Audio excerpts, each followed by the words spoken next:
হয়,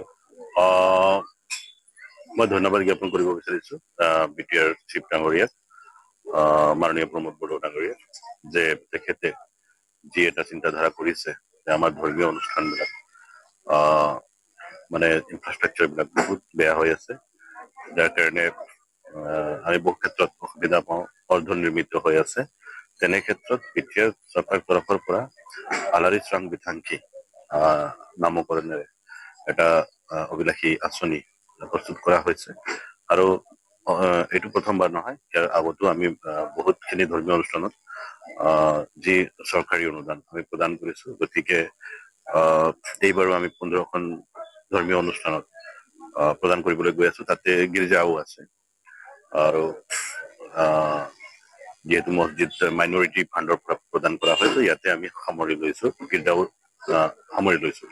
গতিকে মোৰ বন্ধুবৰ স্বৰ্গীয় উপেন্দ্ৰ পালৰ এটা সপোন আছিলে, তেখেতে বহুত প্ৰচেষ্টা কৰিছিলে যে এই মন্দিৰখন নিৰ্মাণ কৰাৰ ক্ষেত্ৰত, আৰু প্ৰত্যেক ঘৰৰ পৰা সপ্তাহত প্ৰতিদিনে বৰংগনি তুলি ফালে এই মন্দিৰখন কিমানখিনি উঠাইছে। গতিকে আমি আগৰ পৰাই গম পাওঁ যে কিমান কষ্ট কৰি ইয়াৰে ৰাইজে এই ধৰ্ম অনুষ্ঠানটো বনাই আছে বুলি। ত আজি তেখেতসকলে সকাহ পাব, আৰু আমি এইটো আগবঢ়াইছো, 2 লাখ টকা আজি আগবঢ়াইছো। আৰু খুব কম দিনৰ ভিতৰতে আমাৰ অসম দৰ্শন, অসম চৰকাৰৰ যি আঁচনি আছে অসম দৰ্শন, সেইফালৰ পৰাও আমি ইয়াতে অনুদান পাবলৈ সক্ষম হম, যিহেতু চিলেকটেড লিষ্টত, চিলেকশ্যন লিষ্টত নাম আছে। গতিকে তাৰ পৰাও পাম, আৰু মোৰ বিশ্বাস আছে যে খুব সোনকালে আমি মন্দিৰটো কমপ্লিট কৰিম, আৰু ইয়াতে যি প্ৰতিষ্ঠা আছে, প্ৰাণ প্ৰতিষ্ঠা, এইটো পাতি ফালে আমি ধুনীয়াকে ৰাইজ আমি একেলগে হৈ ফালে আমি এটা উৎসৱ মুখ কৰি তুলিম এই গোটেই মানে অঞ্চলটো। সেইটো এটা আশা ৰাখিছো, ভগৱানৰ পৰা আশীৰ্বাদ বিচাৰিছো। ধন্যবাদ। আৰু মই ব্যক্তিগতভাৱে নিজৰ খৰচত 30টা মান এতিয়ালৈকে কমপ্লিট কৰিলো, 30টা মান, আৰু কিছুমান অনগয়িং চলি আছে। ত' আমি বিচাৰিছো যে ধৰ্মীয় অনুষ্ঠানবিলাক ভাল হ'ব লাগে, কিয়নো আধ্যাত্মিক পৰিৱেশটো আমাৰ লগত খুব দৰকাৰ আছে। অকল ইনফ্ৰাষ্ট্ৰাকচাৰ ডেভেলপমেন্টটো, ৰাস্তা ঘাট পদূলি হলে নহব, নৱপ্ৰজন্মে সংস্কাৰখিনি শিকক, আৰু মানে স্পিৰিচুৱেল এটাচমেন্ট সেইটো য়াং জেনেৰেশ্যনৰ হোৱাটো খুব দৰকাৰ হৈছে। যিহেতু আজিৰ তাৰিখত মানে কম্পিটিশ্যন বহুত, আৰু আজিৰ তাৰিখত নেগেটিভ ৱেত যোৱাত বহুত সহজ, মানে সেইকাৰণে স্পিৰিচুৱেলিটি আৰু স্পিৰিচুৱেল এটাচমেন্ট যদি থাকে, আমাৰ সন্তান বিলাক যাতে বেয়া নহয়, সুসন্তান হ'ব পাৰে। সেইকাৰণে ধৰ্মীয় এটাচমেন্ট বহুত দৰকাৰ আছে। আমাৰ মেইন কথা কি যে আমি অলপ কিছু ক্ষেত্ৰত লগাতকে বেছি শিক্ষিত হৈ গৈছো নেকি। আমি যি ভগৱানক মানিব লাগে, ভক্তি শ্ৰদ্ধা কৰিব লাগে, সেইটো আমি নামনা হৈ গৈছো। আমি বেছি শিক্ষিত হৈ গৈছো, আমি মানে বেলেগ দিশত অলপ গতি কৰিছো। আৰু তাতে মই ডাইৰেক্টলি দোষাৰোপ অভিভাৱক নকৰো, কিন্তু আজিকালি আপোনালোকে জানে যে মোবাইলৰ যুগ আছে। মোবাইলৰ যুগত মানে ল'ৰা ছোৱালীয়ে আমি আসক্ত হৈ গৈছে মোবাইলৰ প্ৰতি, ওলাই আহিব লাগিব। আৰু গাৰ্জেনৰ, অভিভাৱকসকলৰ মেইন দায়িত্ব হয় যে আমি যদি গীৰ্জা গৈছো, নিজৰ ল'ৰা ছোৱালীক লৈ যাব লাগিব। আমি যদি কোনোবা মন্দিৰত গৈছো, নিজৰ ল'ৰা ছোৱালীকো লৈ যাব লাগিব।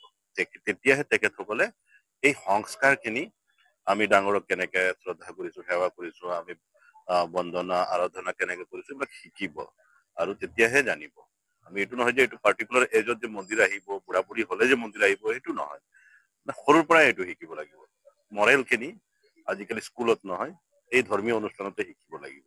সেইকাৰণে প্ৰতি সপ্তাহত সকলো ধৰ্মৰ লোকে একত্ৰিত হয়, আৰু তাতে নিজৰ নিজৰ আৰাধ্য ভগৱানক আৰাধনা কৰে।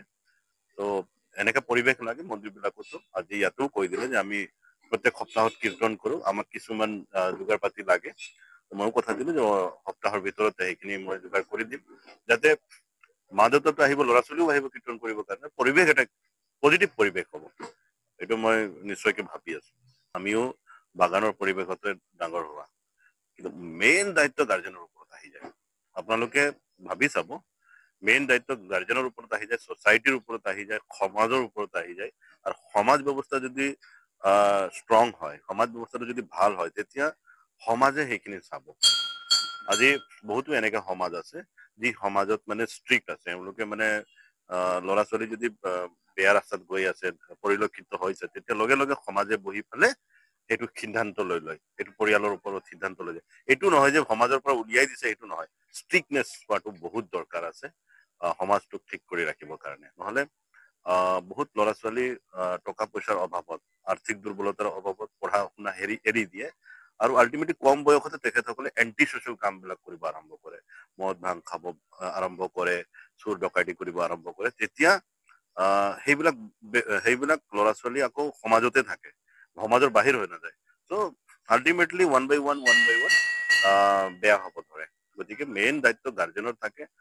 মই বহুত গাৰ্জেনক এনেকে দেখা পাইছো, ৰাতি গৈছো মই, ৰাতি 11টা 12টালৈকে বাচ্চা ল'ৰা ছোৱালীক বাহিৰত দেখা পাইছো, মা দেউতাক সুধিছো ল'ৰা ছোৱালী ক'ত, বোলে নাই জানো ক'ত ওলাই গৈছে। আৰে খবৰ ৰাখিব লাগিব, 7টা 8টাৰ পিছত ল'ৰা ছোৱালী ক'তবা ওলাই গৈছে তো খবৰ ৰাখিব লাগিব, মা দেউতা জানিব লাগিব ক'ত গৈছে, কিয় গৈছে, কেতিয়া আহিব।